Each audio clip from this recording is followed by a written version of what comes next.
सहनाववतु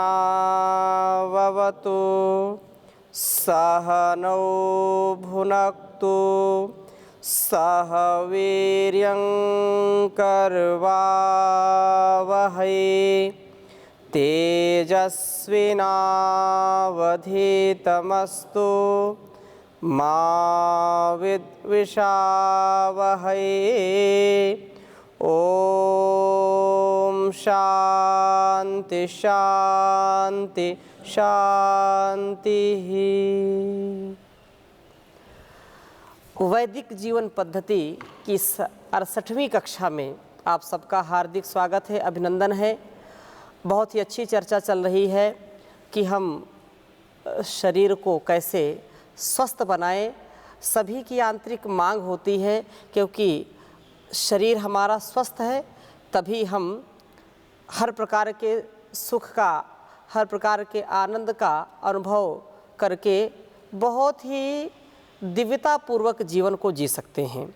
यदि हमारा तन और मन, दोनों तन और मन एक दूसरे से मिले होते हैं, तन यदि स्वस्थ नहीं है तो मन भी स्वस्थ नहीं रह सकता, और यदि मन अस्वस्थ है तो भी तन के लिए हानिकारक है, तन स्वस्थ नहीं रहेगा।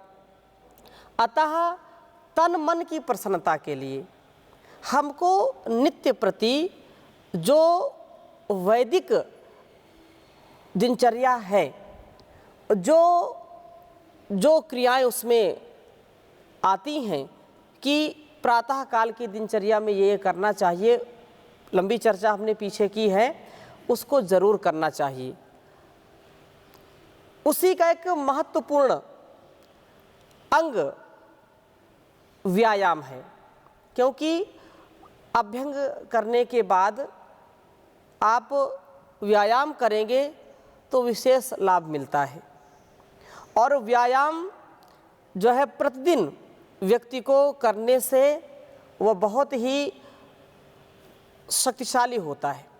बहुत ही महिमा गाई गई है व्यायाम की। एक दुर्बल, एक कमज़ोर व्यक्ति भी यदि प्रत्येक दिन परंपरागत जो व्यायाम है उनका अभ्यास करता है तो वह बलिष्ठ हो जाता है, हाथी के जैसे बलिष्ठ हो सकता है।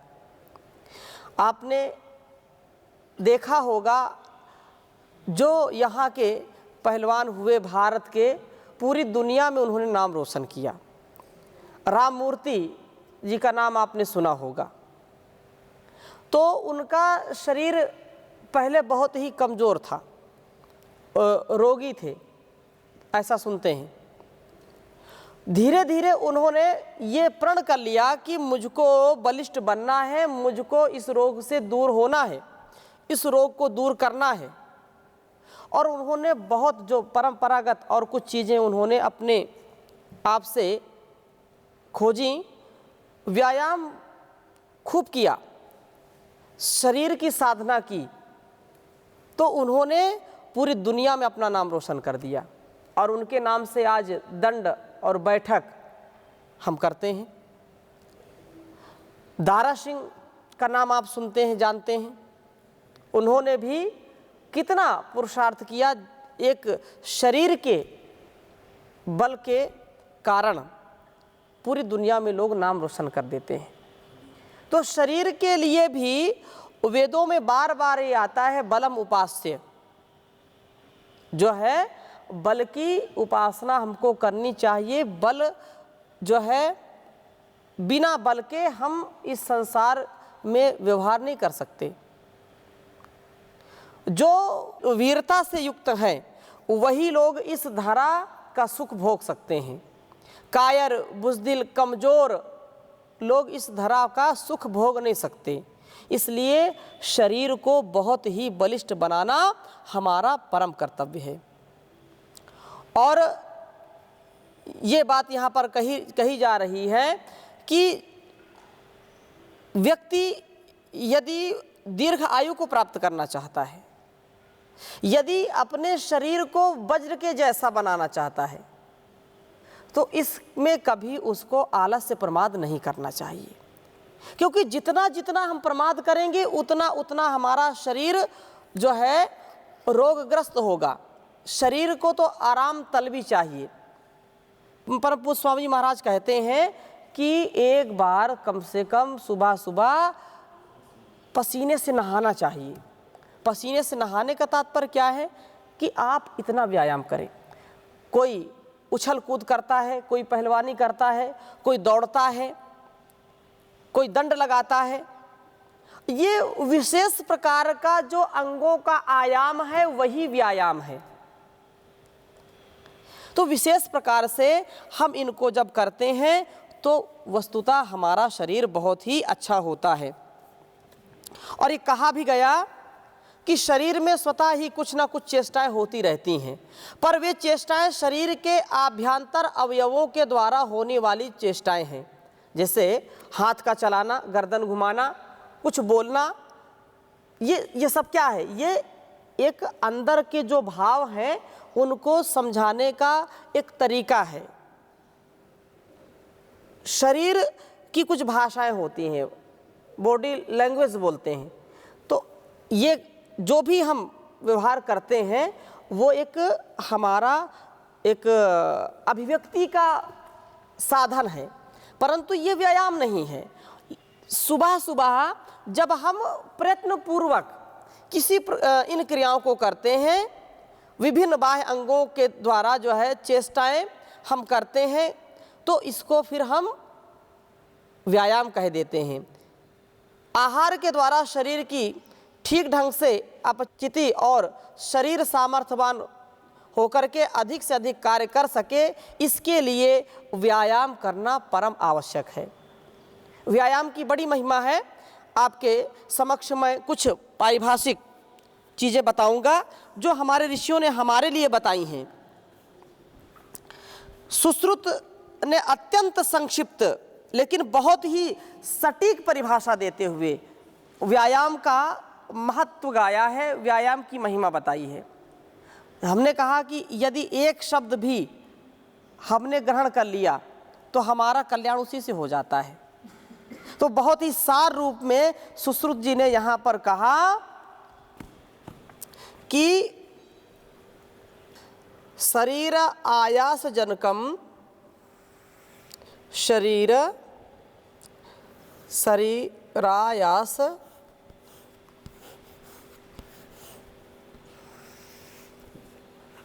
जनकम,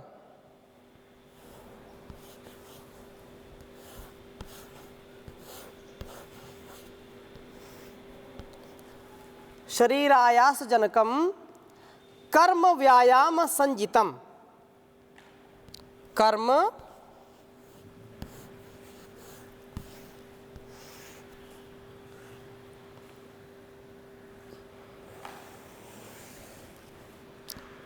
कर्म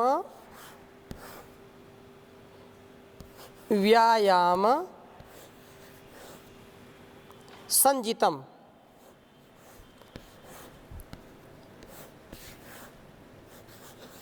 संजितम यहाँ पर लिख लीजिए।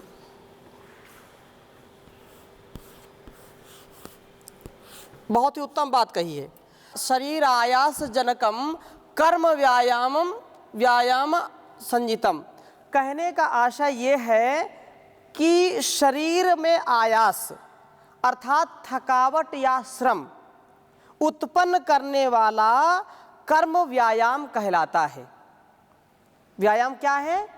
कि शरीर को हम श्रम से युक्त कर दें, थक जाएं, पसीना पसीना हो जाएं, पसीने की सहस्त्रधारा जो है निकल पड़े शरीर से, तो वह क्या कहलाता है? व्यायाम कहलाता है। और इससे क्या होगा कि शरीर जब हमारा थक जाएगा, क्रियाशील रहेगा, पसीने निकलेंगे, तो पसीने से क्या होगा? हमारे शरीर के जो भी विषैले तत्व हैं, विजातीय तत्व हैं, वो पसीने से रोमकूपों से शरीर के बाहर निकल आते हैं, जिससे शरीर का जो रोग है वो अंदर न रह कर के बाहर निकल जाता है। तो फिर वो हम कभी रोगी नहीं होते हैं, रोग प्रतिरोधक क्षमता बढ़ती है। इसलिए अत्यंत आवश्यक है कि हम व्यायाम करें। ये व्यायाम की यहाँ पर परिभाषा सुश्रुत जी ने दी है, शरीर आयास जनकम कर्म व्यायाम संजितम, कि शरीर को जब हम एक प्रक्रिया तो ये है कि हम जो भी व्यवहार करते हैं वो तो अभ्यास से करते हैं, अभिव्यक्ति के लिए करते हैं, लेकिन जब हम उसको बहुत ही बलपूर्वक ध्यानपूर्वक बार बार उसी को करते हैं और लगातार करते हैं, शरीर को थका देते हैं, तो वह व्यायाम कहलाता है। और भी जो है इसको आचार्य चरक ने, महर्षि चरक ने इसी को कहा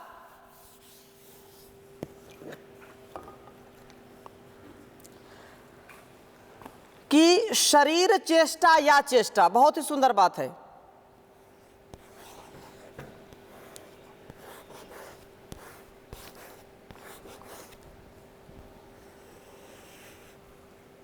शरीर चेष्टा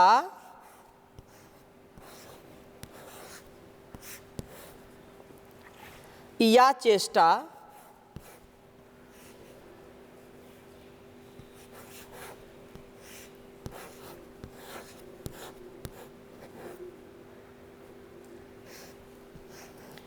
शरीर चेष्टा या चेष्टा स्थैर्यार्था बलवर्धिनी।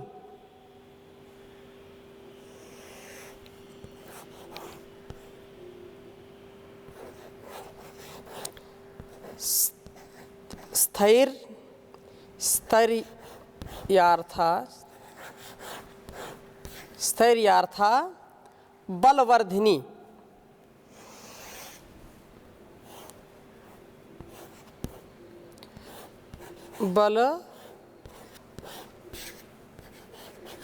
बलवर्धिनी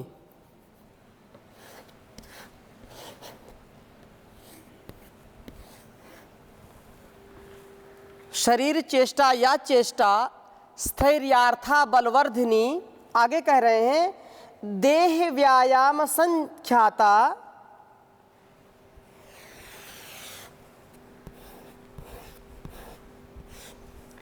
देह व्यायाम संख्याता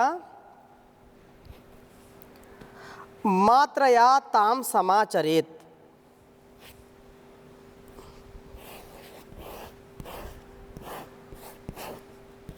मात्रया ताम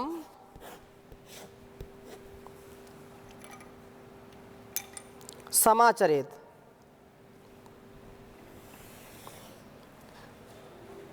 चरक संहिता का ये श्लोक है। आचार्य चरक कह रहे हैं समाचरेत।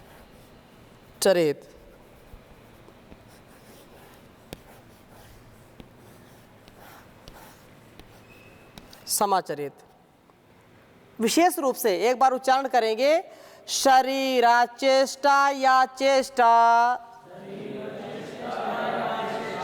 स्थैर्यार्था बलवर्धनी। शरीर चेष्टा या चेष्टा स्थैर्यार्था बलवर्धिनी। देह व्यायाम संख्यातात मात्रया ताम समाचरेत। देह व्यायाम संख्यातात मात्रया ताम समाचरेत। विशेष बात यहाँ पर कह रहे हैं कि शरीर चेष्टा या चेष्टा स्थैर्यार्था बलवर्धिनी। शरीर की जो चेष्टाएं हैं, शरीर की जो चेष्टाएं हैं और जो अभिष्ट है, शरीर की जो अभिष्ट मतलब इच्छित जो चेष्टाएं हैं, मतलब मैं जब उनको ध्यानपूर्वक करता हूँ, जैसे मैंने उदाहरण दिया कि हम बात करते रहते हैं और हमारे हाथ पैर और गर्दन इधर उधर होती रहती है, ये चेष्टा नहीं करते हैं, इसका अभ्यास हमको हो गया है। लेकिन जो हम चेष्टा पूर्वक करते हैं वही कह रहे हैं कि जो इच्छित है, चेष्टा शरीर की स्थिरता करने वाली और बलवर्धन, देह बलवर्धन शरीर की चेष्टा जो स्थैर्यार्था, जो शरीर को स्थिर करती है, वृद्धापन को झलकने नहीं देती है, स्थिर करती है, आपको स्थिर करती है। बलवर्धनी, जो क्रिया, जो चेष्टा हमको बल प्रदान करती है। और कह रहे हैं देह व्यायाम संख्याता, उसे देह का व्यायाम कहा जाता है। उसको क्या कहते हैं? देह का व्यायाम कहते हैं। जो हम इच्छित क्रियाओं को करते हैं, चेष्टा को करते हैं, वो व्यायाम कहलाती है। अब इतना हमने समझ लिया कि ये स्थिरता को भी देती है और बल को भी बढ़ाती है। और इतना सुन करके हम बहुत प्रसन्न हो गए कि ये तो अच्छा है, व्यायाम करना जो है बल को बढ़ाना और इससे स्थिरता होती है। इतना सुनकर के जो व्यक्ति अधिक कर लेता है उसकी बड़ी हानि होती है। इसलिए अगली बात कही मात्रयाताम समाचरेत, उसको, उस चेष्टा को भी मात्रा पूर्वक ही करना चाहिए, जबरदस्ती नहीं, बलपूर्वक नहीं, मात्रा जो आपके अनुकूल है। अपने बल को, अपने सामर्थ्य को ध्यान में रखते हुए व्यायाम करना चाहिए। तो यहाँ पर जो विशेष बात कही मात्रया ताम समाचरेत, इसका हमको बहुत ही ध्यान रखना चाहिए। और यह व्यायाम दृढ़ता लाता है और बल पैदा करता है। नित्य प्रति सब ऋतुओं में अपनी शक्ति के अनुसार करना चाहिए। हेमंत, शिशिर और बसंत ऋतु में अपनी आधी शक्ति तक, अर्थात जब माथे पर या बगल में पसीना आ जाए या पसीने का अनुभव होने लगे, तब तक व्यायाम करना चाहिए, जब तक कि आपको माथे पर और बगल में पसीना ना आ जाए या महसूस ना हो। कुछ लोगों को पसीना नहीं आता है, जो वात प्रधानता जिनके शरीर में रहती है उनको पसीना कुछ कुछ को आता है, कुछ को नहीं आता है, बहुत देरी से आता है। फिर भी वो ध्यान रखें, आपका मुंह सूखने लगे, आपको लगे कि पसीना आने लगा है, अनुभव होने लगे, तो इन ऋतुओं में ऐसा करना चाहिए। ग्रीष्म, वर्षा और शरद में इससे भी कुछ कम करना चाहिए, क्योंकि ग्रीष्म, वर्षा आदि में वात का संचय और प्रकोप होता है। अतः जो है कम करने का विधान है। व्यायाम करने के बाद सारे शरीर को धीरे धीरे मलना चाहिए। धीरे धीरे इसके थोड़ा मल, जैसे आप थक गए हैं, हल्का हल्का इससे जो है मलें, इस हल्का हल्का, और जिससे शरीर को कष्ट ना पहुँचे। इससे व्यायाम से उत्पन्न थकान भी दूर हो जाती है। आयुर्वेद के अनेक ग्रंथों में व्यायाम की बहुत ही प्रशंसा की गई है, क्योंकि यह आरोग्य के लिए परम आवश्यक है। व्यायाम करना, यदि कोई आरोग्यता को चाहता है, आप देखें कि जो फिल्म जगत के फिल्मी स्टार होते हैं, उनके आहार में क्या है, वो क्या खाते पीते हैं, इसको यदि एक तरफ हम रख दें और उनके फिटनेस की हम बात करें, तो जो भी नेता, अभिनेता या राजनेता होते हैं वो शरीर का विशेष ध्यान देते हैं। वो चाहे समय से ना उठ पाएं, लेकिन जब भी उठेंगे दैनिक कार्यों से निवृत्त होकर के वो दौड़ लगाएंगे। 5-5 किलोमीटर की दौड़ लगाते हैं, 2-2 घंटे जिम करते हैं,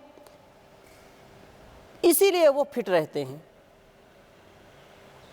कहने का आशय ये है कि यदि आप अपने को स्वस्थ रखना चाहते हैं, अपने को दीर्घायु वाला बनाना चाहते हैं, तो आपको व्यायाम जरूर करना चाहिए। वैज्ञानिक रीति से सर्वांगीण लाभकारी व्यायाम करना चाहिए, ऐसे नहीं जबरदस्ती। जैसे यहाँ पर आया कि शरीर चेष्टा या चेष्टा, अब ये तो संकेत है आयुर्वेद ग्रंथों में, ऋषि ने संकेत किया है, लेकिन जबरदस्ती आप चेष्टाओं को करते रहे शरीर से, तो वो भी उचित नहीं है। कि यहाँ तो कह दिया कि शरीर चेष्टा या चेष्टा, ये कोई भी इच्छा युक्त चेष्टा है वो व्यायाम ही कहलाएगी, ऐसा संभव नहीं है। आप कुछ उल्टा सीधी क्रियाएं ऐसी करोगे तो शरीर को जो है लाभ के स्थान पर हानि होगी। तो देखा देखी में भी व्यायाम हो या प्राणायाम हो नहीं करना चाहिए। अपने बल के अनुसार, अपने सामर्थ्य के अनुसार करें और शरीर की सभी मांसपेशियां बलवान बने, इसके लिए आप व्यायाम जरूर करें। विशेष रोग की अवस्थाओं को छोड़ करके यदि लगभग 20 से 30 मिनट तक का शरीर का सर्वांगीण व्यायाम तेजी से किया जाए तो फेफड़े, हृदय एवं मस्तिष्क आदि जहां पूर्ण स्वस्थ एवं ऊर्जावान रहते हैं, वहीं मोटापा, मधुमेह, कोलेस्ट्रॉल, श्वास, दमा, एलर्जी, ये अनेक प्रकार के सैकड़ों रोग इससे दूर हो जाएंगे। आप रोगी नहीं होंगे। आप देखिए कि आज हॉस्पिटल, जो चिकित्सालय है, उनमें भीड़ लगी रहती है, लाइन लगी रहती है। हर व्यक्ति बीमार है, हर व्यक्ति शरीर से कोई दुखी है, कोई मन से दुखी है। तो रोग हमसे दूर रहे, इसके लिए हमको यह दिनचर्या अपनानी चाहिए, योग युक्त जीवन अपनाना चाहिए, व्यायाम युक्त जीवन अपनाना चाहिए। हम भोग में तो खूब व्यायाम करते हैं, मानसिक रूप से खूब व्यायाम करते हैं, खूब अपनी बुद्धि लगाते हैं, खूब दिमाग लगाते हैं, इसको कैसे पाए, इसको कैसे हराए, ये कैसे करें, वो कैसे करें, अनेक प्रकार के ऊहापोह में लगे रहते हैं। लेकिन शरीर के जो है बल को बढ़ाने के लिए, आत्मबल को बढ़ाने के लिए, बुद्धि बल को बढ़ाने के लिए हम पुरुषार्थ कम करते हैं। यदि हम ऐसी दिनचर्या अपनाएंगे तो ये सारी चीज़ें हमारी बढ़ेंगी और सारे रोग दूर होंगे। और क्या कहा कि त्रिदोषों का शमन होता है, वात, पित्त, कफ, ये जो दोष हैं, ये जो प्रकोपित होते हैं, इन दोषों का शमन होता है। व्यक्ति तनाव से दूर हो जाता है। तनाव की आज बड़ी परेशानी है, हर व्यक्ति टेंशन में है। मुझसे बात अभी मत करो, मैं टेंशन में हूं। थोड़ी थोड़ी बात में लोग इतना स्ट्रेस लेते हैं, इतना जो है परेशान होते हैं। जो व्यक्ति रोज व्यायाम करेगा वो फ्रेश रहेगा, उसको स्ट्रेस नहीं होगा। यदि आप तनाव से मुक्त होना चाहते हैं तो आपको व्यायाम जरूर करना चाहिए। और कह रहे हैं कि सप्त धातुएं पुष्ट होती हैं। अग्नि का संतुलन ठीक होने के कारण पूर्ण आरोग्य मिलता है।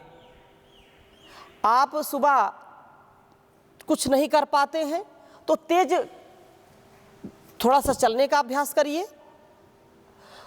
सैकड़ों लोगों को मैं जानता हूं जिनको बहुत सारी बीमारियां हो गई थी और उन्होंने दिनचर्या अपनी ठीक की। उनको शुगर हो गया, मोटापा हो गया, किसी को जो है पेट का रोग हो गया, किसी को मानसिक रोग हो गया, और उन्होंने जब अपनी दिनचर्या सुधारी, सुबह जग करके अपनी दिनचर्या की और बाहर निकलने लगे, टहलने लगे, दूर जो है वॉकिंग करने लगे, प्राणायाम योग करने लगे, बिना किसी दवा के उनका जीवन, उनका स्वास्थ्य बिल्कुल अच्छा हो गया। इसलिए यदि हम स्वास्थ्य की कामना करते हैं तो केवल कामना करने से बात नहीं बनती है। कामना करें और फिर उसको क्रिया में लाएं तो जरूर आपका स्वास्थ्य ठीक होगा, आरोग्य मिलेगा। तो इस प्रकार ठीक मात्रा और ठीक ढंग से जो व्यायाम करता है उसे जहां मांसपेशियां दृढ़ बनती हैं उसमें, वहीं चर्बी घट जाने से पेट, कृश और छाती उभरी हुई अलग से दिखाई देती है। हैं? कुछ लोगों का शरीर इतना सुडौल होता है कि देखने में बड़ा ही आकर्षक लगता है। सभी चाहते हैं कि हम सुडौल बन जाएं, लेकिन करना कोई नहीं चाहता है। जब करेंगे नहीं तो कैसे होगा। उल्टा काम हो रहा है। यहाँ आयुर्वेद के ग्रंथों में और स्वस्थ व्यक्ति की जो पहचान बताई जाती है कि सीना उभरा हो, पेट अंदर हो और जो है कमर कसी हो, भुजाएं बिल्कुल कसी हो, स्थूलता ना हो। लेकिन आज क्या है, सीना सुकड़ा और पेट बढ़ा, डाइनिंग टेबल बन जाता है पेट। तो ऐसा व्यक्ति चाह करके भी यदि व्यायाम करना चाहता है तो वो कर नहीं पाएगा, उठना बैठना मुश्किल है। तो भी यदि ऐसा हो गया तो कोई बात नहीं, जब जागो तभी सवेरा। वे लोग धीरे धीरे इस अभ्यास को अपनी दिनचर्या में लाएं। थोड़ा सा आहार कम करें, जल्दी उठें, व्यायाम जितना हो सकता है सूक्ष्म व्यायाम करें, थोड़ा सा बाहर टहलने जाएं। 100 रोगों की एक दवा, सुबह सुबह की ताजी हवा। तो कम से कम हम घर से बाहर निकलना तो आरंभ करें। और इस बात का बड़ा गौरव है कि परम पूज्य स्वामी जी महाराज ने अपने तपोबल से, अपनी योग विद्या के बल पर आज हजारों लाखों करोड़ों लोगों को जगा दिया है। और लोग बहुत ही अर्ली मॉर्निंग वॉकिंग के लिए निकलते हैं। आप देखते हैं कहीं भी जो है शहरों में हर पार्क में लोग जो है अनुलोम विलोम, कपालभाति या मॉर्निंग वॉक करते हुए आपको मिल जाएंगे। तो जो लोग ऐसा करते हैं उनके स्वभाव में, उनकी दिनचर्या और उनके व्यवहार में बड़ा परिवर्तन आपको देखने को मिलेगा। वो व्यक्ति अलग ही दिखाई पड़ता है। तो कह रहे हैं कि व्यायाम को मालिश करने के बाद करना चाहिए। मालिश का जो प्रकरण है वो हमने आपको बताया ही है, जिससे तेल शरीर में भली प्रकार प्रवेश कर जाए। आप तेल मालिश करने के बाद फिर आप जब व्यायाम करते हैं तो उसको विशेष अवसर मिलता है। हाथ पैरों का या शरीर का जो झुकाव है उससे फिर जो तेल आपने मालिश किया है वो शरीर में जो है प्रवेश कर जाता है। व्यायाम द्वारा शरीर से पसीना निकलता है, जिससे हल्कापन और स्फूर्ति आती है। कार्य करने की भी क्षमता और स्थिरता बढ़ती है। कष्ट सहने का सामर्थ्य बढ़ता है।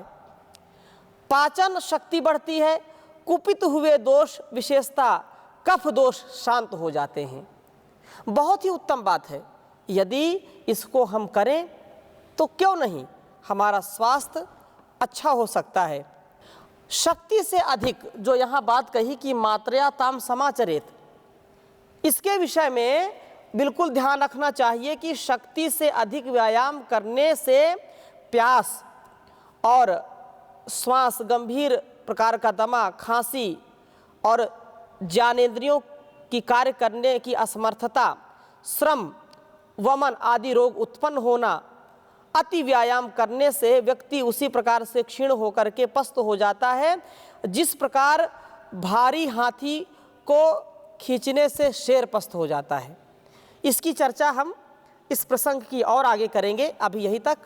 ओम शांति शांति शांति।